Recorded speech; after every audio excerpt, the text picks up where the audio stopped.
or 2 first strikes, something along the lines that something that will kill around 100, most likely a Moab Eliminator. But this is going to do very, very good against ZUMGs. The ZUMGs aren't going to be an issue at all. With enough track length, 2 Absolute Zeros and Silas will be able to take out round 95, so DDTs won't be an issue. Ceramics, of course, won't be an issue with 2 Absolute Zeros, and then everything in between will go down fairly easily. You're just going to need like a little bit of damage, which can actually be done with Icicles. So overall, this is going to be a very, very strong strategy. I'll be starting this one off just by getting Silas down the corner and going for the reactor that's going to be able to beat the early game. I have to do a whole bunch of micro in order to get away with this because Silas isn't really going to help a whole lot here in the early game though.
Going into the mid game, I can build up a bunch of these ices. Particularly, you'll see these cryo cannons. These will be turned into icicles later, which work very well with Silas. In fact, kind of the best way, from what I saw so far, to really use Silas is just a straight up icicle spam. So it's like Silas, AZ, and then a whole bunch of icicles. This actually got 60k on ouch, which is kind of the goal for some of these runs. Getting a few of those just to help out, but I'm going to be offsetting a lot of those with an absolute zero, and hopefully that will be able to get a lot more spare. And then I'm going to have that Moab Assassin for the mid game doing Moab damage, because I will need something to save up into absolute zero. I also have to wait for the Silas level to make it cheaper in order to buy it, so I don't have to spend like $5,000 more for no reason. So that's going to become a Moab Eliminator later. That's all good.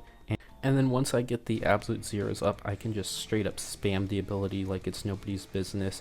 It's just going to be really, really powerful, and the slowdown radius for the ceramics is literally going to be everywhere. Plus, absolute zero has the ability to slow down ceramics globally, which is really cool. So they're not going to get anywhere, which is really, really nice. On top of that, Absolute Zero did get a nerf, which I guess it's very deserved. It's a strong tower, definitely like the big sleeper tower of many updates, but I feel like it's still pretty strong, and with Silas, it's definitely got some good power. With other heroes, maybe not so much anymore. I don't know, the 250 is probably at a pretty good place. This is the one thing that I didn't actually have to get. That Moab Blue is completely useless. As I said, ZUMGs and like BFBs, they're going nowhere. I got that mostly to counter DDTs because I knew I'd have a little bit of an issue on 95. There's a little bit of downtime because this map is so short. On longer maps, it's no problem. So I thought that would fix it. Unfortunately, no, it doesn't really, because they don't get camoed until they're in range, and by then it's kind of too late.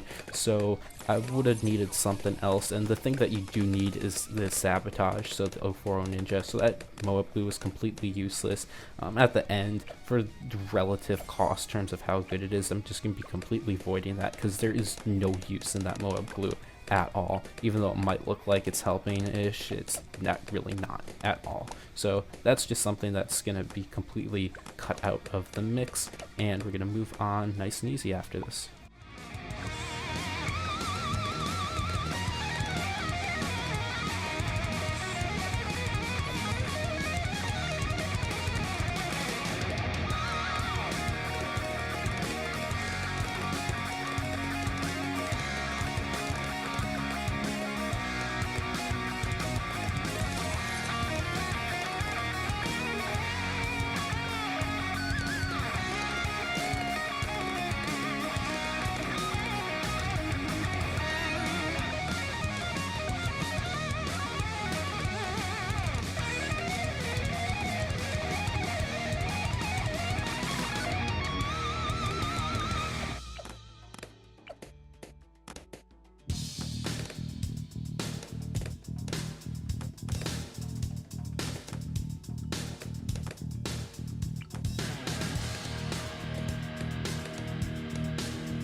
Finally, going into the 90s, everything is pretty easy. I just use the ability, spam the Moab Eliminator. The Moab Eliminator is going to get a lot of pops because it's really killing a lot of stuff. And then when the DDTs come out, I can use the abilities. The level 10 ability on Silas is kind of like a little bit better version of the Absolute Zero itself. It just has a much longer cooldown. So you basically get like 3 Absolute Zeros in a way, but one of them is kind of like a one-time thing, and it will do some damage along the side too. So 95 was the big round. I had to get the Sabo here, and it did still take a few tries actually. So I basically went in, and when they got in range, I used the abilities, used the Sabo, and then just keep spamming the back until they were all in range. There was one left there, and that one at the end got clutched up by Icicles, and that last one I could just use the abilities back because they came up on cooldown. And that was 95 down. That was definitely the trickiest round. You really needed to prepare the most for it, but then all the other rounds came in really without an issue. 96, 97, 98, no worries at all. 99 was a lot shorter, so I just had so many abilities that I can use that I didn't need for 100. And then 100 ended up being really cool because I have a Moab Eliminator on Ouch, which basically means that the Moab Eliminator on Ouch can solo the bad if you have some stuff to solo it and just like a little bit extra damage, because we'll get all the way to the end and you can pop open the bad layer, skip the ZOMG, skip the DDTs and just have the 2 ZOMGs there, and then if you can slow them down enough, you can cycle the abilities through and insta-kill both ZOMGs at the very end, which is the trick that I'm going to be pulling off. I also pulled this off for the other strategy that I'm going to be using on Ouch here in a little bit, and this will just be a pretty good setup. It's not the 50,000 or 60,000 that I was trying to aim for, but it's definitely a good strategy. 2 Absolute Zeros with Moab Eliminator and Silas, a few Icicles in the mix to save up. Pretty cool, definitely recommend it. Thanks for watching. If you want to help out the channel, you can check out these new videos, like and subscribe for more content, support the channel by becoming a member, and joining the Discord to chat with the community. Bye!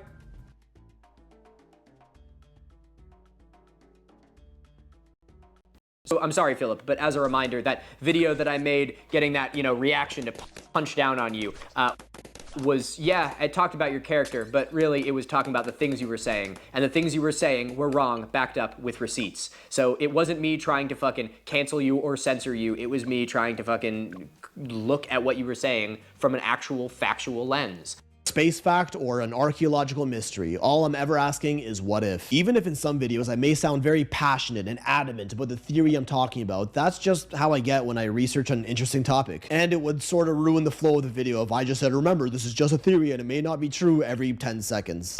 I don't think, and then again, Philip, that's hyperbole. I'm not expecting you to say it every 10 seconds. You just it's the phrasing, it's the way you convey it through the video. You would never have to mention that disclaimer at all if you just used the proper language throughout the video that isn't speaking in absolutes. The goal is to make the video flow naturally enough that you don't feel like you have to add some fucking disclaimer or give like a big warning at the beginning. The language that you use should support the fact that you're not trying to speak in absolutes if you truly aren't.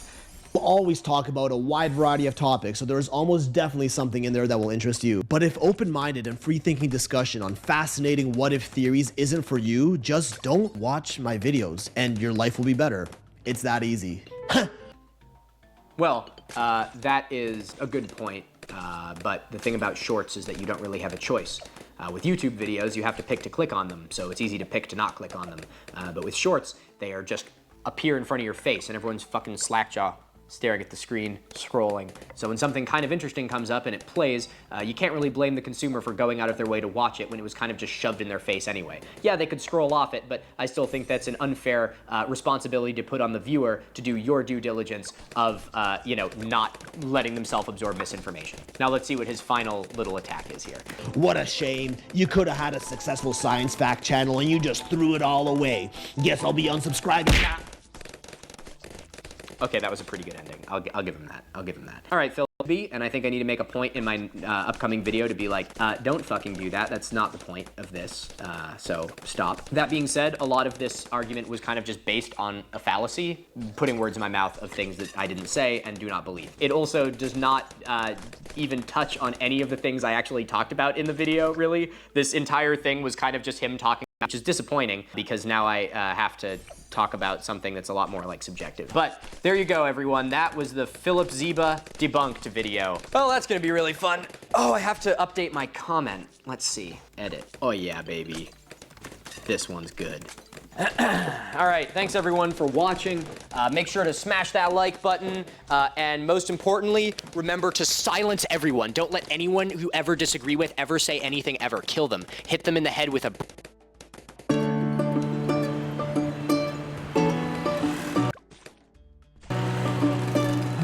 Music is my life. I believe that music truly connects us to each other.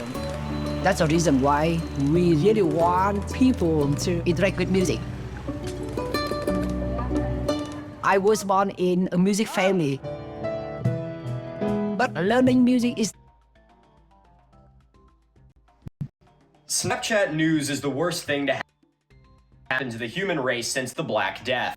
It perfectly encapsulates everything that people rightfully hate about Gen Z. Every single title is clickbait, the topics that they refer you to are things which could barely even be classed as news, and of course it spreads more misinformation than a politician does lies. The only redeeming thing about it is being able to see the Ben Shapiro show and go, what a fucking idiot. Howdy friends, my name is Milo, and today I'm gonna be going back to my roots. Those roots being debunking shitty pseudoscience conspiracy videos. And for those of you that watch my videos semi-frequently, I'm going to have a pretty big channel update, which I will put at the end of this one. Here's the timestamp for it. A few weeks ago, while browsing Snapchat, I stumbled upon an article entitled, "The Most Mysterious Finds That Science Can't Explain." And it was published by a highly reputable source, that of course being History 101. As far as reputable sources go, History 101 is right up there with Harvard and Web of Science and PNAS. And with a banner like this, I just knew that I had to look further into this video. So I decided to bravely go where no man has gone before and try and do what History 101 couldn't. That is, of course, to explain the mysteries of science. So without further ado, let's dive right into the most mysterious finds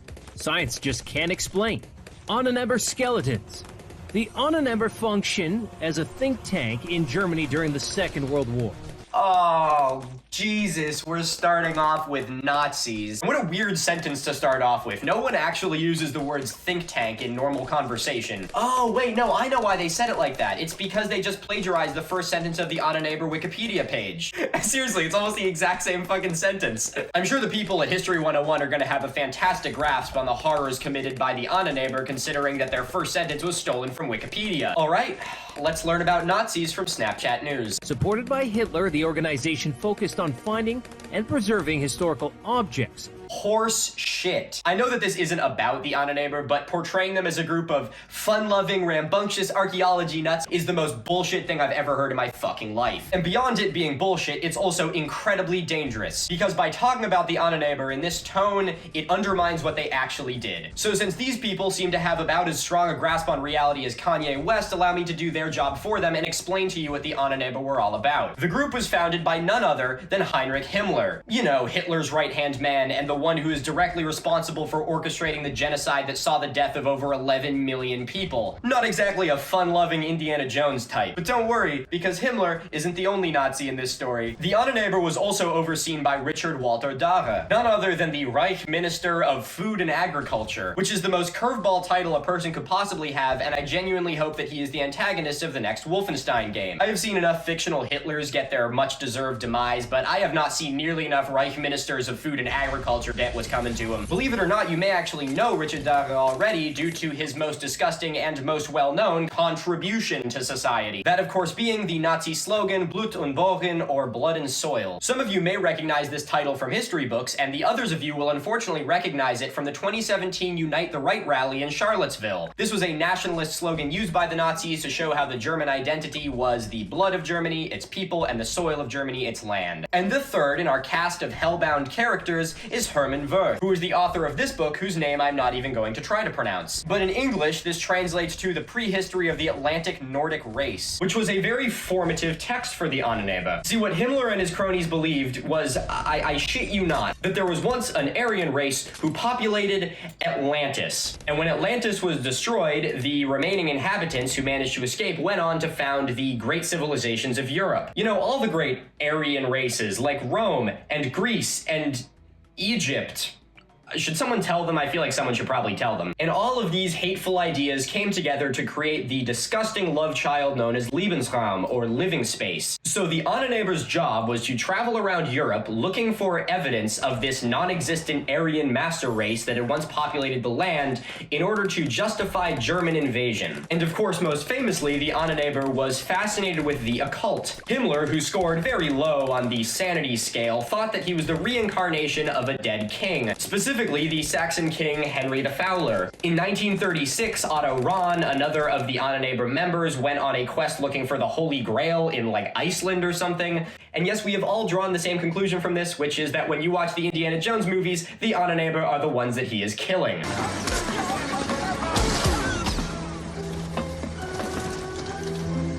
I could do a whole video on the Ahnenerbe, and I probably will at some point, because so many modern conspiracies were started by them. Ideas of the giant ice wall, ancient aliens theories, the theory of Atlantis, all of these things were heavily played onto by the Nazis. So quick recap, the Ahnenerbe are not fun-loving archaeologists, they are a group of vehement Nazi racists who were looking for justification to exterminate those they deemed inferior. But not even in their wildest dreams did the organization know that they would stumble upon a collection of unusual skulls. God, the tone of this article makes me fucking nauseous. Not even in their wildest dreams did these Nazi fucks have any idea that they were gonna... They're fucking fascists, not 10-year-olds going on a field trip to the Science Museum. Unusual skulls that appear to belong to some strange horned creatures, no mouths, and unusual small holes on both sides of their heads, proving the fact that these bones definitely did not belong to any human. You think? You think that doesn't belong to a human? God, that's so easy even a Nazi could figure it out. But to this day, no one really knows what the Ahnenerbe were able to dig out once they found the skulls, making this one of the biggest unsolved mysteries of all time. Oh, wow. Well, that was a lot. All right, let's take a closer look at this. So this guy says the skeleton doesn't have a mouth, and that doesn't raise any eyebrows. Furthermore, both skulls look very different, and I would hazard a guess it's more than just sexual dimorphism. Like, they don't even look like they would be the same creature. And those things he says are eye sockets look really jagged. I don't think I would want to have an eyeball next to all of that exposed sharp bone. I am willing to bet almost everything I own that that is not a face of anything. Reminds me of a video I did on TikTok a while back where I was debunking a video where someone was talking about cyclops skulls that have been found. And there was an example that he gave that was just a human skull that was face down, so the place where the spine connects to the bottom of the skull was showing, so it was just one circle. And the thesis was that that was a cyclops skull, when in reality it was just a human skull that was just oriented wrong. So I would imagine that that's kind of what's happening here, and we're just not looking at it the way that we should be. Now, just about anyone could probably agree that this isn't an alien, but that wasn't good enough for me, because I wanted to figure out what this actually was. My first theory was that it was the skull of some sort of like mid-sized mammal, and it showed where the soft palate had worn away, and the place where maybe the brain would be through damaged eye sockets. And the only other information I could find on this is that it was allegedly found in Russia somewhere. But I know very little about skeletal anatomy, so I decided to consult my Discord to see what they thought. And almost immediately I was given 500,000 answers. Quickly, people assumed that it was a sheep or a goat of some kind. Some people questioned whether or not it was real bone. Some people thought it was a bird bone due to the apparent hollowness inside of it. But then one of my users found this diagram, which we were able to trace back to this article and confirm that it actually was a goat skull. The article discusses several different skull hoaxes, but it does talk a fair amount about this one. And it has this amazing diagram which identifies every single piece of the skull. The eye sockets are the exposed sinuses. The nose holes are the ethmoid bone, which is part of the sinuses, so I guess technically they're kind of part of a nose. And the mouth is the foramen magnum, which is the part of the skull which connects to the spinal column. And also the name of the thing which I totally forgot when I was telling you the story about the human skull that some idiot on TikTok thought was a cyclops. And all of these pieces of evidence beautifully come together to the conclusion that these mysterious mysterious alien skulls are the highly weathered remains of a dead goat. Goats are not only a very common farm animal, but are also a common wild animal in different parts of Eastern Europe. And this is probably why they found two skulls that looked vaguely similar, because it's such a common animal that there would be enough skulls that some would probably weather the same way. So no, it's not an alien, it's this guy's grandpa. So instead of describing the Ahneneber as an organization Focused on finding and preserving historical objects. call them what they really are. A group of goose-stepping fuckwits who were so delusional that they tried to prove they were part of a non-existent master race by consulting the remains of a dead goat. So as I was writing the script for this, History 101 actually published another article, and it's called 5 Mysterious Things Found in Antarctica, and I just couldn't resist and had to watch the first 10 seconds of it. With so many mysteries waiting to be uncovered on Earth, have you ever wondered what secrets might lie frozen in the ancient Antarctic ice? Number 5. Elongated skulls. Oh my god, I have barely even started this one, and they've already put out another one that seems even fucking worse. I don't know. Subscribe if you want to see me do a part 2 to this, because I'll probably have to cover this one, and if we're going to Antarctica and talking about elongated skulls, I can guarantee you there'll be more Nazi rhetoric here. Before I make a part 2 to this video, why don't I finish part 1 first? Let's see what other mysteries they have for us. Miniature coffins. In June 1836, a bunch of young boys in Scotland were out hunting for rabbits. But what they ended up finding was much more sinister. Bunch of boys go hunting for rabbits and they find something far more sinister. I feel like I've heard this one before. There. What, behind the rabbit? It is the rabbit. Jesus Christ! Oh yeah. In a hidden spot by the side of the slopes of Arthur's Seat, the young boys stumbled upon a small cave inside the rock.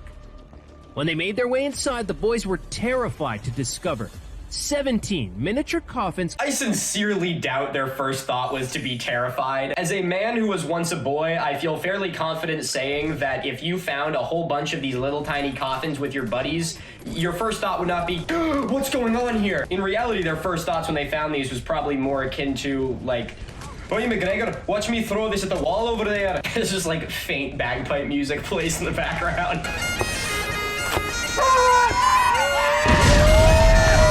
Quick fun fact, did you know that if you own land in Scotland, you can officially be called a lord? The reason that I know that is because today's sponsor is Established Titles. How'd you like that for a transition? Established Titles is a company which will allow you to buy 1 or more square feet of land on a private estate in Scotland, which means that since you are now a landowner in Scotland, you will get your very own certificate with a crest and everything to prove that you are in fact a lord or lady. And the lord title is made even more entertaining when it's put in front of the most common last name from southern Italy. You'll also get a plot number so you can see where your little piece of Scotland is. Although I have no idea what the building rights are there, I know I for one plan on seceding from Scotland and then annexing the squares around me. And on top of that, Established Titles plants a tree with every order, helping keep the world sparkly and green. The lord or lady title is also an official prefix, meaning that you can have it put on a airline ticket. And it makes a fantastic last minute gift idea for Mother's Day, which is coming up on May 8th. You better not have forgotten like you did last year. And last but not least, Established Titles is running a sale right now, and if you use this code, you will get 10% off your order. A link to that will be in my description. Link to that will be in my description, or you can click the little title card that'll be somewhere up here. All right, now let's get back to the little lords and their even littler coffins. 17 miniature coffins containing some pretty,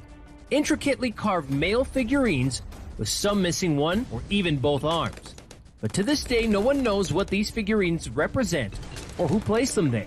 So technically that's true. We don't know who made them and we don't know who placed them there. But that doesn't necessarily make this nearly as sinister as he's making it sound. If not knowing who did something or why it was done is that scary, this guy must just live in constant fear. Who filled the pothole that was here yesterday? Why is there a hubcap propped up against that fence? Why does my garbage disappear every Monday when I put it on the curb? So there's no concrete truth about what these coffins are, but we have some ideas. But you won't be shocked to know that they didn't mention any of them because they aren't nearly spooky enough to back up this weird clickbait video. So firstly, they weren't actually found in a cave. The National Museum of Scotland describes it as being found in a recess in the rock. So while they do show this video, it probably wasn't like the scene in Harry Potter where they're sailing across like the Lake of the Dead. It was more probably just like a kid opening a geocache. Quite literally actually, because apparently they were just found behind a slate. And originally they were all given away or sold to private buyers, which is exactly what you would do when you are terrified at your discovery. An ancient artifact that seems to be draining my life force as I touch it. Must be worth a fortune. Today, there are only 8 of the coffins that remain, and all of them are in the National Museum of Scotland. And thankfully, in the 1990s, they were able to do a full archaeological analysis of these artifacts. The museum was able to deduce that the figurines were likely all made by the same person, and they seem to suggest that it may have been a shoemaker who did it due to the tools that they think were used and the materials they were made of. Personally, I think that's narrowing it down too much. There were a lot of skilled craftsmen before the world made that not necessary anymore, so I don't think you need to be a shoemaker in order to know how to make a little doll. And the fabric that the dolls were dressed in dated to about the 1830s, meaning that they had only been there for a handful of years before they were found. So, why? There are a lot of interpretations as to what these little dolls were. Of course, there are the spooky, outlandish ones, like they were made by a murderer and he left them behind for all of his victims that he killed as ceremonial offerings. That is about as outlandish as suggesting that an alien left them there. There's also urban legends that there was some sort of curse associated with them, but making up stories about curses is sort of the only thing you could do to entertain yourself when you lived in rural Scotland in the 1800s. But the most likely option is that these are an example of a symbolic or honorific burial. And more often than not, these are done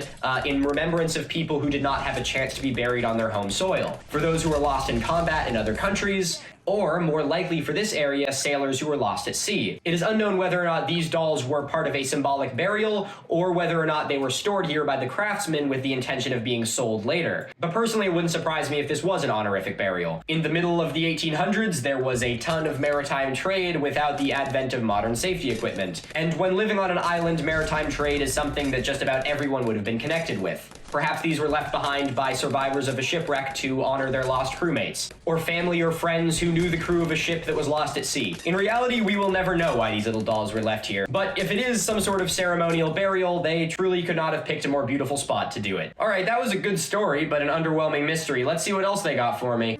Rare whale skeleton. Are you shitting me? If you thought that the world was a mysterious place, wait till you take a look at all the mysteries lying within the depths of the ocean. What the fuck is the target audience of this video? Children? Is this a video for children? You started by talking about Nazis, so I sure hope this isn't for children. A few kilometers away from Bangkok, a bunch of Thai archaeologists discovered the skeleton of an unusually large whale-like animal, just its head measuring 3 meters, with the entire skeleton going up to 12 meters. A whale-like animal? You mean a fucking whale? And while it's still not confirmed as to what kind of fish the skeleton really belongs to, it's not a fish, it's a whale. Why are you like this? Chances are the fish belongs to a family of prehistoric animals who now live deep within the ocean, never coming up. Chances are you're wrong. This is the skeleton of a bride's whale. It is between 3,000 and 5,000 years old, and it was found 7.5 miles from the coast. The sea level and coastline of much of the world was wildly different during the middle of the Holocene, and this is actually a very important discovery in piecing together the marine paleoecology of Thailand at the time. But there is absolutely no mystery as to what this creature is. He really harps on about the size as if that's some sort of thing that gives merit to how mysterious it is, but in reality that isn't even that big for a bride's whale. They have found individuals up to 15 meters, and this type of whale averages in at about 12 to 14 meters long. The thing that really gets me is that this isn't even some example of like a paleo whale or like a whale ancestor. It's just a modern whale. This is just someone running out of ideas and trying to make a whale skeleton sound exciting. It's pathetic. Let's hope whatever they have next is good. 30 mummies discovered in Egypt. Whoa, back up. Mummies in Egypt? No way. In 2019, around 30 wooden coffins of men, women, and children of all ages were discovered in Luxor, Egypt. But the strange part was that all of these remains were so well preserved, making this the first time when a number of coffins have been discovered this way. What does that even mean? Multiple coffins, very well preserved, making it the first time that multiple were found preserved? Does this guy know what a mummy is? The coffins were lying one on top of the other, several layers deep, so it wouldn't be easy for anyone to stumble upon them. Yeah, typically the point of burying someone is so that people don't find them. It's kind of why we have, funeral services instead of just dropping grandma off an overpass. According to the excavation team, the bodies date all the way back to 1000 BC, when Egypt was under the rule of the pharaohs. It was under the rule of the pharaohs for like 2,500 years. Why do you sound so surprised by this? So it's a relief that bodies were well preserved to make sure that they didn't rot away. before they were discovered. Okay. Firstly, how dare you show footage from the Mummy 2017 when talking about actual mummies? And secondly, that's your thesis? That's your great mystery, is that they are still there and that they're preserved. That's the whole point of a mummy. Someone give the people at History 101 a vacation. They probably burned themselves out rubbing their 2 collective brain cells together to come up with this idea. I'd like to personally address this to the team who put this video together. This is the Wikipedia page for Mummy. I know that you frequent Wikipedia, but you clearly didn't this time. Consider this a gift with love from the Mini Minuteman, from all of us here at Mini Minuteman. XO Gossip Girl. All right, I'm feeling good. That one was stupid and gave me a second wind. I'm ready for the next one. Ukraine's skeleton lovers. Okay, I just need you guys to watch this one all the way through because this one's a doozy. After being buried for over 3,000 years, the skeletons of a man and woman were removed from an ancient burial ground in Ukraine. But what was so special about these skeletons is the fact that both of them were holding each other in a loving embrace, indicating that this is how the two must have died also, making for one of the saddest and most mysterious love stories of all time. No, the most mysterious story of all time is how you managed to get so many things wrong in the course of 3 sentences. Alright, so let's just go off the context of the video. I think if I were just watching this, it would be safe to assume that these are the skeletons he is talking about. Which it can't be, because these are the lovers of Valdaro. And I talked about them in a TikTok a long time ago. And they aren't from Ukraine, they're from Mantua, Italy. But this isn't the only image they show. Could it be this one? No, it couldn't, because these are the lovers of Modena, who were also found in Italy. And this one is also not a man and woman, it's 2 men. Furthermore, this can't be right because the lovers of Valdaro are 6,000 years old and the lovers of Modena are about 1,500 years old. And finally, a burial like this doesn't indicate that this is how these 2 died. I am so glad that the people at History 101 aren't in charge of doing forensic archaeology, or they would dig up a grave and think that the person died because a gravestone fell on them. So I was curious and I did some research. And after some brief keyword searching, I found this, which seems to be what they're talking about. The date and location are correct, but none of the pictures they show seem to be from this article for some reason. But again, the actual story here is a great story, so once again, let me do their job for them and tell you what this find is all about. I can't find what this discovery is actually referred to as, so I'm gonna just call them the Petsakiv lovers because they were found close to the town of Petsakiv.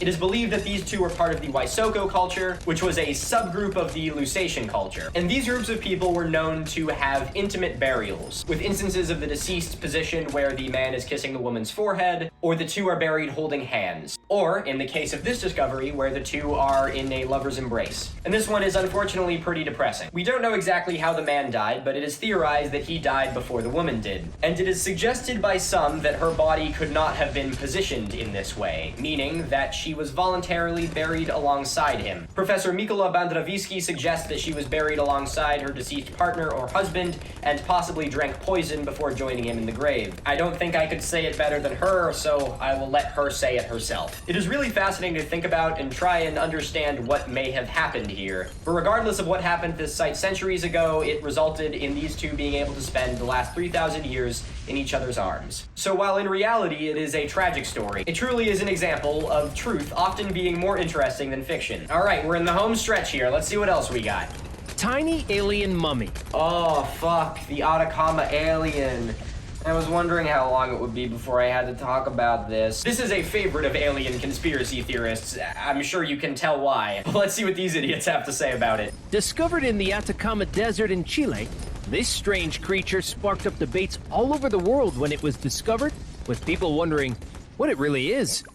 The creature here is just 6 inches tall, with a conical head and unusually hard bones for its size, which negates the idea of it being the deformed skeleton of a human baby.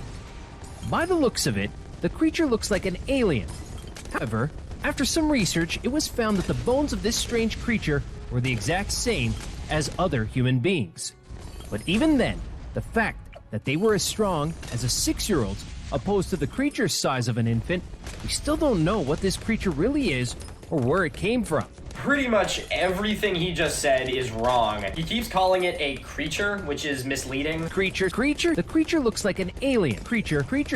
But I guess it's an instance of if I just say the same bullshit enough times, I don't have to actually back it up with anything. Creature. He then says it can't be the skeleton of a human baby, Which negates the idea of it being the deformed skeleton of a human baby. which is wrong. And he also can't pronounce conical. Conical. Conical. Conical. Conical. Conical. Oh my god. And finally, he says we don't know what it is or where it came from. Which not only do we know one of those things, we also know both of those things. This is Ada. She is also known as the This is Ada. She is also known as the Atacama alien. She was found in 2003 near the settlement of La Noria, which is an abandoned settlement in the desert in the north of Chile. And she obviously raised some eyebrows with the conical skull and the fact that she only had 10 ribs as opposed to the standard 12. But in 2018, a group of researchers were able to sequence her entire genome. Found that the bones of this strange creature were as strong as a 6-year-old's. Her bone age was found to be 6 to 7 years old, which is not indicative of how old the individual was. The reason that the bones had hardened and were at such an advanced state is because this individual had some form of skeletal dysplasia, also known more commonly as dwarfism. There were also a litany of other mutations that were found alongside this one, which all came together to result in these deformities. And the final nail in the coffin was that they were able to prove that these remains were of Chilean descent. The most likely option here is this individual was born prematurely and was either stillborn or died shortly after birth due to her deformities. And it wasn't even all that old. It had likely only been in the desert for a handful of years before it was discovered. Unfortunately, these deformities were likely the acute results of prenatal exposure to nitrate, as the La Noria settlement was associated with the nearby Humberstone mine, which focused on mining for nitrate in the desert. It is, of course, a very sad story, one where people who are desperate to put food on the table are forced to work some of the most inhumane conditions on planet Earth. And beyond the damage it does to them,